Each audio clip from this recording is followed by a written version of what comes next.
munaasabadan oo ahayd mid si ballaaran loo soo agaasimay oo ka dhacday magaalada Garbadadar ayaa waxa ka soo qayb galay oo goobjoog ka ahaa suldaanka guud ee Beelaha Abrayn Maxadcase waxgarad dhalinyaro iyo haween ujeedka loo qabtay xafladan ayaa ahayd mid lagu soo bandhigay musharaxa rasmiga ah ee Beelaha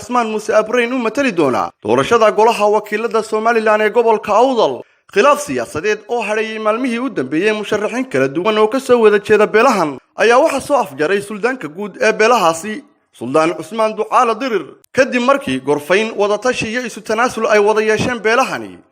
ayaa waxa ay ugu dambeyn maanta ku shaaciyeen magaalada Garbadadar musharaxa u taagan ee ku matalaya doorashada Golaha wakiilada Soomaaliland ee gobolka Awdal haddaba oqaashi iyo waxgaradkii kala duwanaa ee goobtaasi iskugu yimid oo halkaasi hadallo kala duwan ka jeediyay ayaa waxay yiraahdeen waxaan salaameynaa jamhuuriyadda Soomaaliland madaxweynaha ku-xigeenka dadweynaha Ismaan Muuse ee ka yahay suldaanka Beelaha Ismaan Muuse Suldaan Cusmaan Ducaale Dirir uqaasha dhalinyarada culummada maxaan ku dhahaa haweenka waxaan ku salaamayna salaanta islaamka assalaamu calaykum waraxmatullaahi wabarakaatuh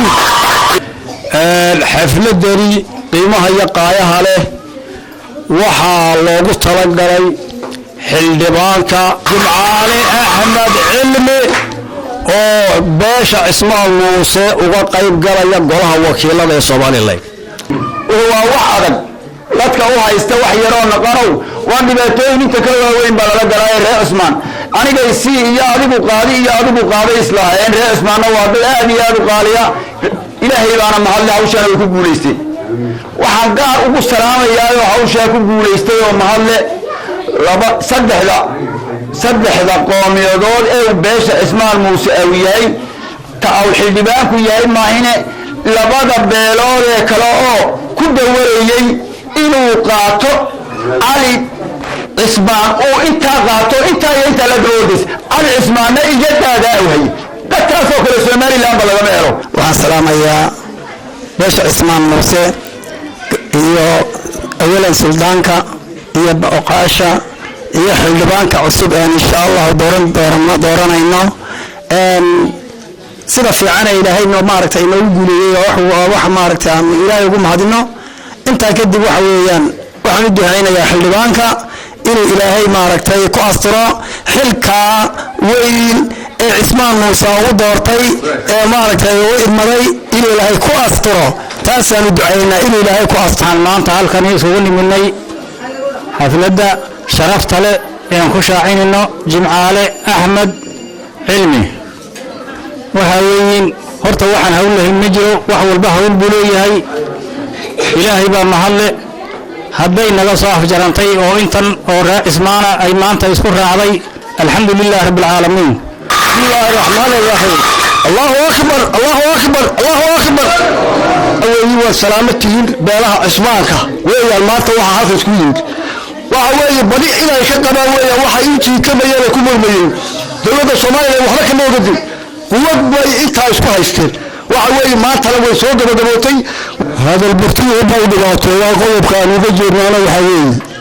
waa xildhibaanka Golaha Barlamanka u dooranay Ismaan Muuse oo igalina tuujinayo keewada ulaha laga soo daalay go'aankeedina uu soo noqday ilaahay baa mahadle Allah la barakeeyo ma kooda marada ma kooda huulaysiina Allah laga yeero suldaankeena fiidina ee xaq naga ogaamiya Allah ka yeero indhada iyo xafada Allah siiyo taale wala doonay hil adag ilaahay ku garab galo rajawayni Allah daradiga ku saar garamaanku ugu taray sharka gacanta midig رئيسكي محمد بان دايكا داديغاي مفتاحي محمد بان ميديكتك اغريداي اوما ديقه اديغو دادهي نوقو dhankooda waxa iyaguna halkaasi ka hadlay Daahir Xuseen Cawaale oo kamid ahaa musharaxiinta ka tanaasulay kursigaasi iyo musharaxa madashaasi lagu shaacinayay Jimcaale Axmed Cilmi oo iyaguna halkaasi kelmadooda ka dhibtay ayaa carabka ku dhuftay Ismaan Muuse waa beelo badan حق بالسكولي هاي حربانا يلا سيدا درادت ننكلو عثمان موسى meeshaasi uma banaana sidaa daraadeed waxa laygu qanciyey inaan u tanaasulo walaalkay jimcaale axmed cilmi awyoonis oo garabkayga taagan raxiim alxamdulilah ilaahay mahadle dhammaan waxaan salaamayaa bulshada qaybaha kala duwan ee halkan isugu timiday ee ugu horeeya suldaanka guud ee beelaha cismaan muuse suldaan cismaan ducaale dirir sidoo kale waxaan halkan ugu mahad celinayaa adeerkay daahir حسين عوالة سيدا ملقاء ماموسكا شرفتا يعيسي له يقول تناسلي أما يقول رجي كرسي وشرحنا ما تنوحي نودنا وفي عثمان موسى ودنا أياد دماتي نودنا أدبان مرلباد إني سلامية وقدام بين سلطان كجود بيلها عثمان موسى أبرين سلطان عثمان دعالة در الحرقية وهذا الكصاحري أي هالكاسي دعائي دردارا كتشيريي هو حنو يدي جزاكم الله خير وما ستين السلام عليكم ورحمة الله وبركاته قلت إلى خير خير وافجيو لما أنتم بقى خير خير وافجيو ليش تضرع شان فردني